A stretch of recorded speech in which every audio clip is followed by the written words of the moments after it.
কষানো ভাজা মাংস খুবই চমৎকার খেতে এবং খুবই মজার একটি রেসিপি। খুব সহজে তৈরি করেছি এটা। আমি প্রথমে দিয়ে দিলাম ফ্রাই প্যানে তেল, দেওয়ার পরে মাংসগুলো দিয়ে দিলাম।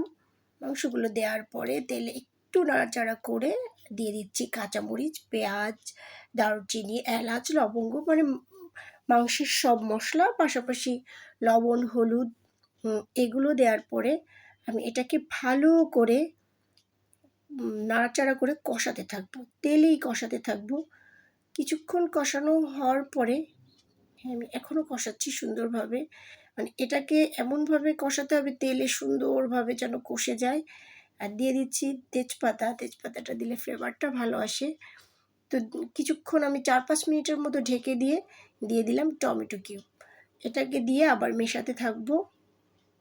তো ভালো করে মেশাতে হবে এবং অল্প পরিমাণ পানি দেব, যেহেতু এটা আমি ভাজা ভাজা করব। তো অল্প পরিমাণ পানি দিয়ে দিলাম আমি পেঁয়াজগুলো। আমি পেঁয়াজ রিং করে কাটা এটা দিয়েছি এবং খুব অল্প মশলায় রান্না করেছি।